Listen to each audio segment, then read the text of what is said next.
So we have an international audience as well as our audience in the room today. We also have an overabundance of people here, so I believe we have an overflow room as well. So I want to welcome the people in the overflow room and our international audience.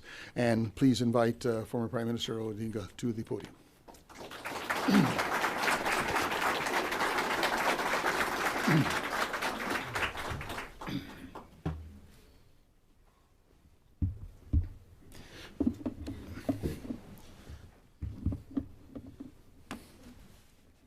Thank you very much for introduction.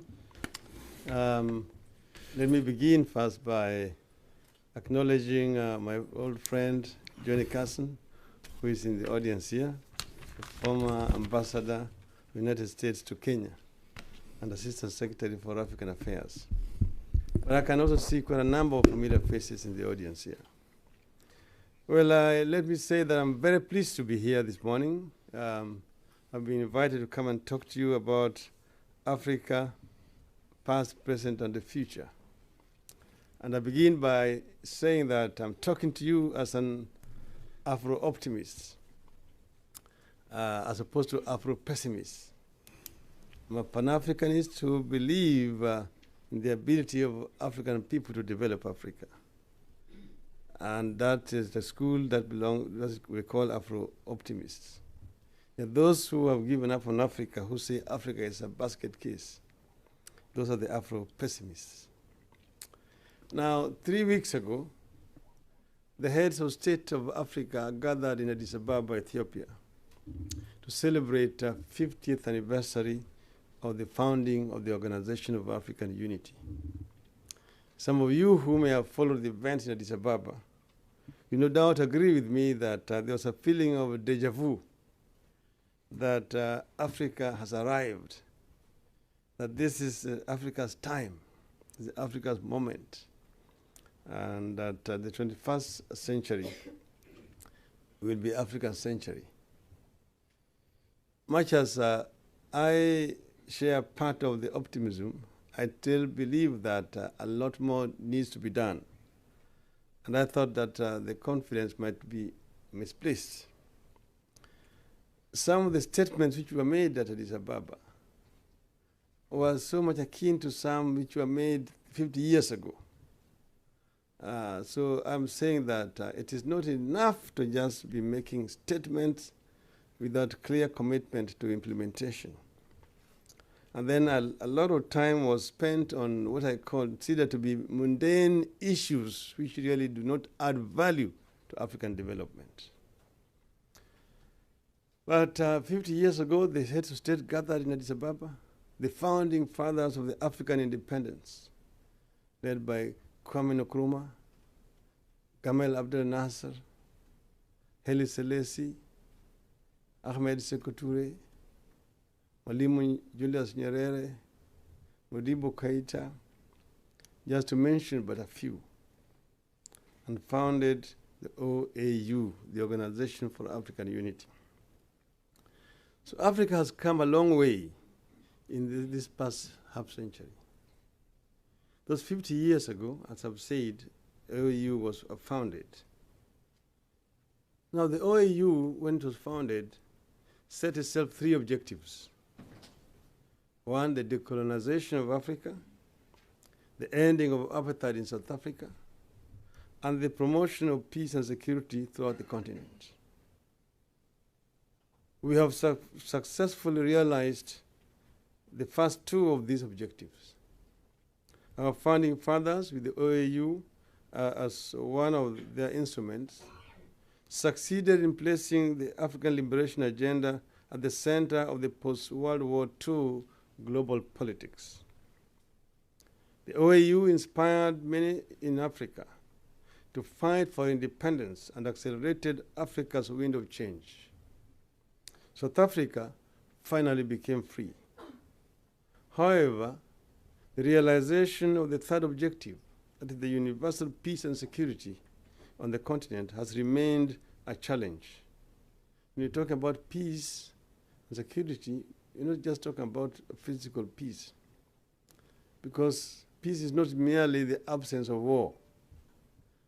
You're talking about peace from hunger, peace from ignorance, and peace from general deprivation. This is what we talk about. So, ladies and gentlemen,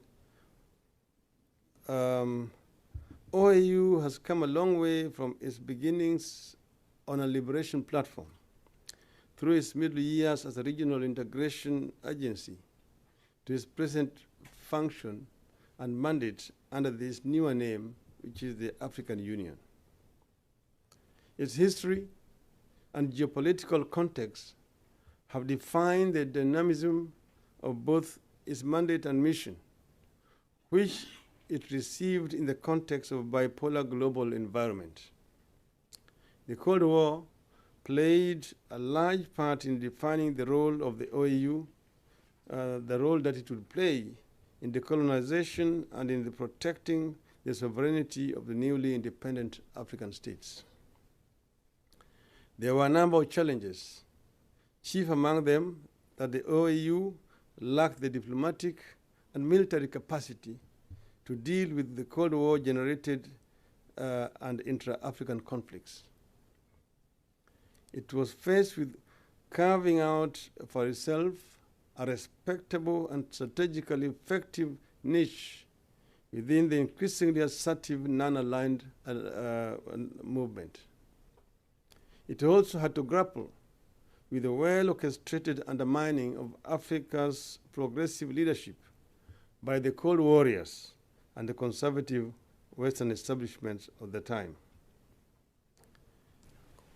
This determined the fates of Nkrumah, Ben Bella, Patrice Lumumba, and Thomas Sankara, among others.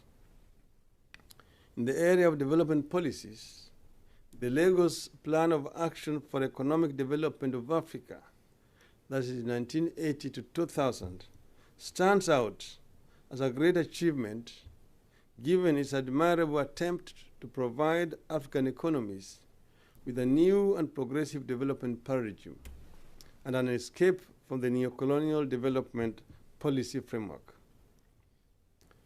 This was made possible by the progressive agenda of the UN Economic Commission for Africa, which is based in Addis Ababa, Ethiopia. Significant changes have since taken place in the global political arena. We have moved from the Cold War through a US-dominated world order to the ongoing shift towards multilateralism. This made necessary a strategic rethinking of the OAU's posture and architecture. Now, the former presidents who we credit with this new development are Thabo Mbeki of South Africa, Olusegun Obasanjo of Nigeria, Meles Zenawi of Ethiopia, and an international civil servant, Kingsley Amoaku of Ghana, who midwifed the AU from the OAU. They envisaged a continent defined by peace, security, economic prosperity, and mutually beneficial engagement with the international community. So, ladies and gentlemen, against this background, allow me to share my vision of what Africa could and should look like in 50 years' time. I dream of a continent that will long have consigned poverty to history. It will have a youthful, skilled, and healthy population, and will serve as a granary, factory floor, and supplier to the world.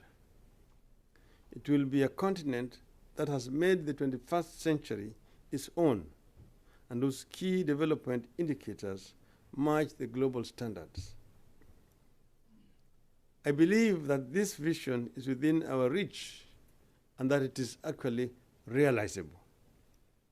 But it will be realized only if there is vigorous and sustained implementation of policy and institutional reforms, not mere rhetorics, grandstanding, chest thumping, like what we saw recently in Addis Ababa.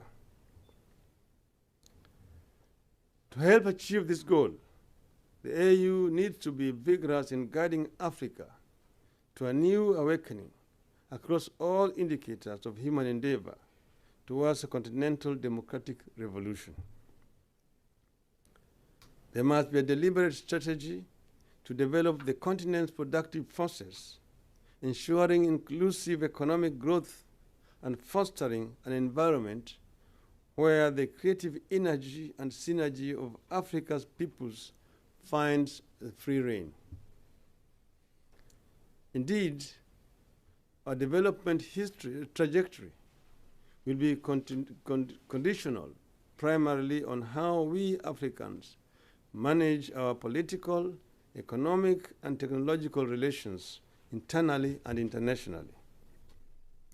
This means that we must embrace all aspects of human rights, political, economic, social, environmental, and informational.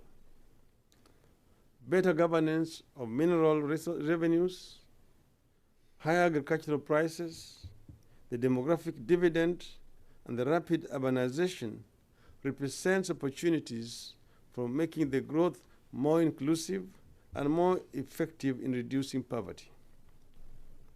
Key drivers in this regard include: 1, quality leadership and citizen involvement, leading to capability and effectiveness in development. 2, the expansion of the formal democracy to include skillful management of social contradictions and the forging of social compacts to promote social inclusivity. 3, assured free, fair, and democratic multi-party elections. You have yet to achieve this goal, as demonstrated in Kenya, Zimbabwe, and Cote d'Ivoire recently, to mention but 2 or 3 examples. 4, the continental will to pool sovereignty in political and economic policy, not so much to develop an African government, but rather, as East Asia did, in synergic osmosis. 5, the development of strategic acumen to manage the changing economic power balances across the continent, which might otherwise lead to unhealthy competition and even conflict. In addition, non-state actors, such as private entrepreneurs, academics, researchers, and activists in the media and the arts, should claim to be and be afforded space to support and nurture Pan-African revival. The recent move to exclude civil society actors from African Union events in Addis Ababa militate against such social inclusivity. Ladies and gentlemen, as we look forward to the next 50 years, it goes without saying that improved healthcare, physical security, quality education, food self-sufficiency, and food security are priorities for Africa. Our success in these areas will depend on developing new and creative ideas in line with the technological advances. It will depend on creating wealth from our abundant natural resources and on harnessing the human capital necessary to achieve our objectives. The development outcomes for the coming decades will be determined by various drivers of change, that is, the global, ideological, ecological, and human. The African Development Bank has said that continued rapid population growth will result in an absolute increase in Africa's working age population to about 1.87 billion by the year 2060. That's a huge population. Our success will depend largely on the quality of the policies that Africa evolves to take advantage of this vibrant young population. As has been said, young population can be a blessing, but can also be a curse. This human resource will need applicable knowledge and skills to propel the continent forward. We can therefore not gainsay the need to increase investment in education, training, and research. Looking at global forces, we see three major areas that will affect us deeply: the changing structure of the global trade, new trends in technology, and the international architecture governing trade, finance, and the development assistance. Over the past decade, the acronym BRICS, that is Brazil, Russia, India, China, and South Africa, has come to symbolize the growing power of the world's largest emerging economies and their potential impact on the global economic and increasingly the political order. The economic muscle of BRICS members makes it imperative for Africa to define its relationship with this bloc now and to place itself strategically to benefit from those countries, their thirst for resources and markets for their goods and services. How Africa leverages and harnesses its natural resources and how it sets the terms of its relationship with global partners will help determine the path of change in the continent's favor. Because as I've always said, Africa is the richest continent in as far as resources are concerned. Unfortunately, the paradox is that it's also the poorest. This is what we must change. As far as ecological drivers of change are concerned, Africa faces three in relation to its physical environment. First, climate change. Second, the continent's renewable and non-renewable natural resources. And third, the continent's endowment of land and water, which is coming under increasing pressure. Currently, 79% of Africa's arable land remains uncultivated. Sustainable management of these resources will make a huge difference in the next 5 decades. Two major human conditions that will derive change in Africa in the next 50 years are a delayed demographic transition and the burden of HIV/AIDS. The often cited demographic dividend of Africa could turn out to be a demographic disaster without the right kind of investment in its population. Already, African cities are the fastest growing in the world. By 2035, Africa's labor force will be larger than that of China. By 2050, more than a quarter of the world's labor force will be African. And by 2060, the continent is likely to be home to more than 15 mega cities of more than 10 million inhabitants. Cities are centers of innovation, and such shifts could facilitate higher growth rates, or they could mean a larger and larger slums with unimaginable and unmanageable social tensions and conflicts, as seen recently in relation to the so-called Arab Spring. How individual economies in Africa will fare in meeting these challenges will depend on choices made individually and collectively. One thing that goes without saying is that Africa's development over the next 50 years must be determined by Africans, with the international community playing a supportive role in the form of improved performance on trade and investments.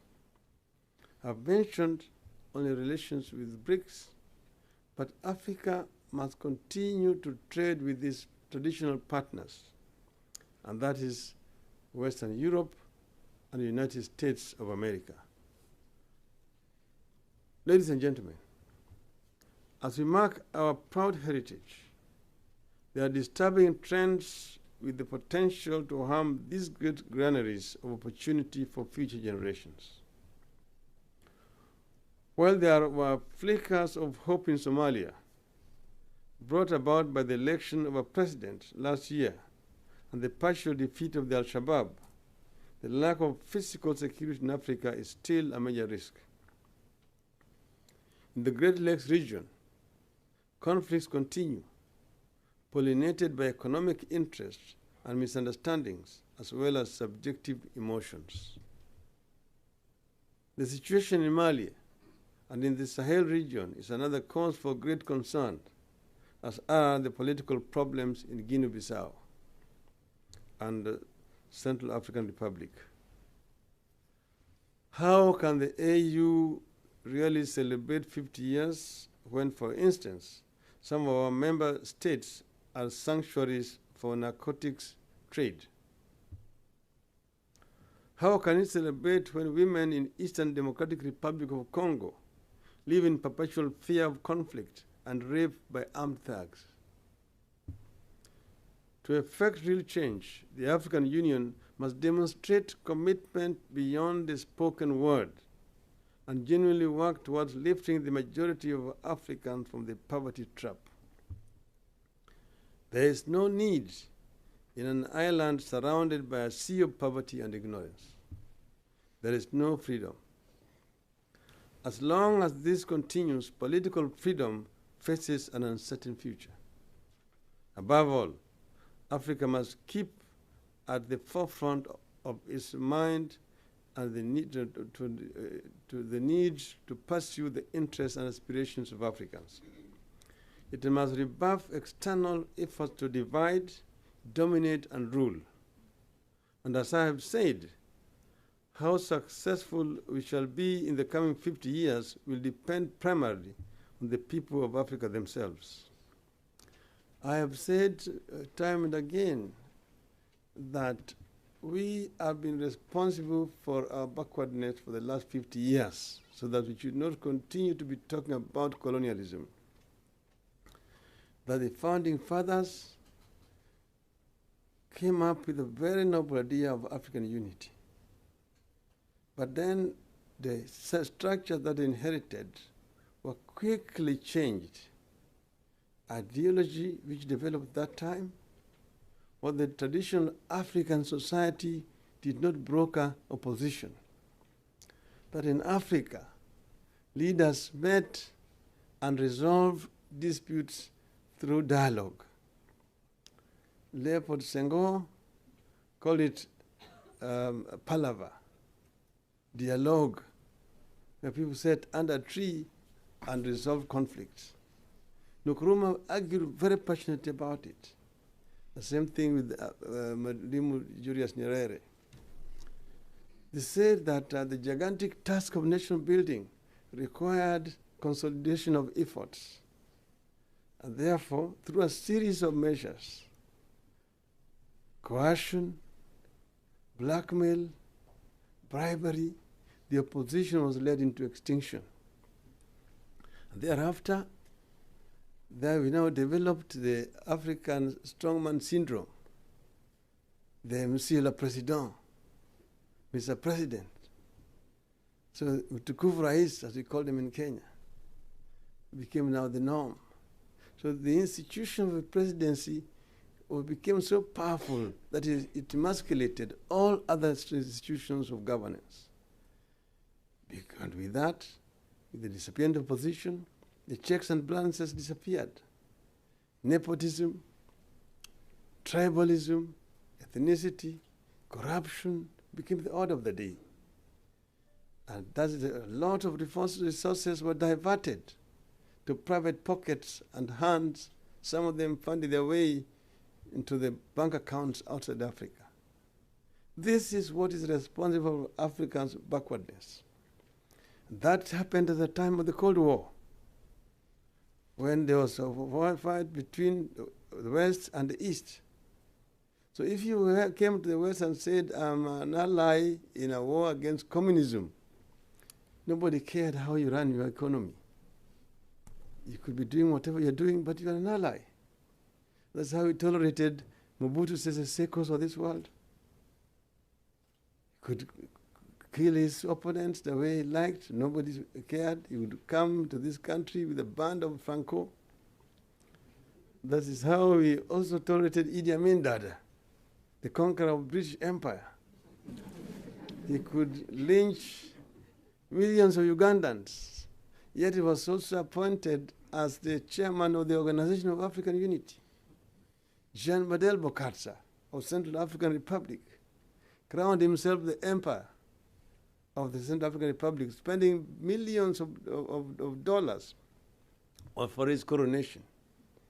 That's how he tolerated Kamuzu Banda of Malawi, the Ngwazi, who would say in a BBC interview that Chiume and Chipembere, who are his opponents, said that if they dare set foot in Malawi, there will be delicious meal for the crocodiles on the river Zambezi.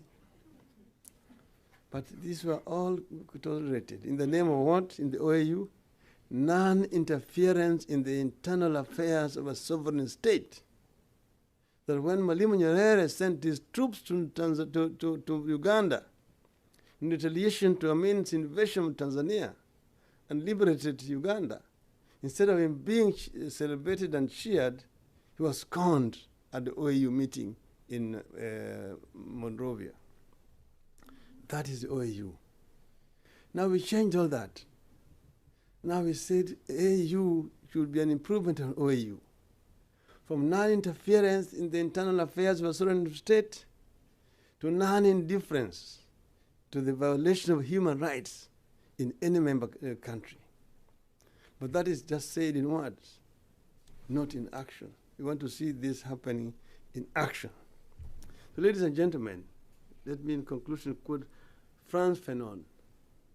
His challenge to humanity was that, and I quote, each generation must, out of relative obscurity, discover its mission, fulfill it, or betray it, unquote. Fulfilling that mission, ladies and gentlemen, must be an abiding moral precept for Africa. Thank you, ladies and gentlemen.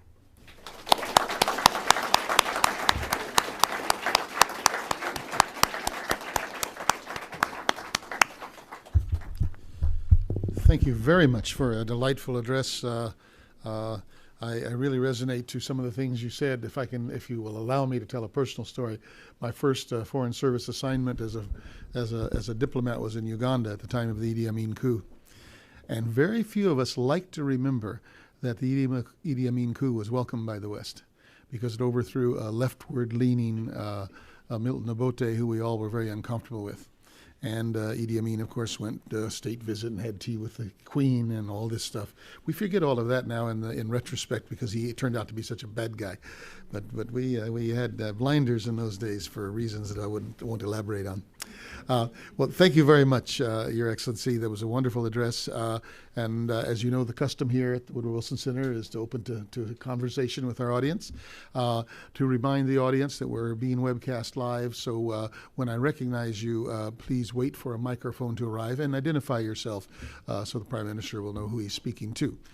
With that, I throw the floor open. The first hand I saw was right at the back there. Yes. And then we'll come down here, Derek, to here and here.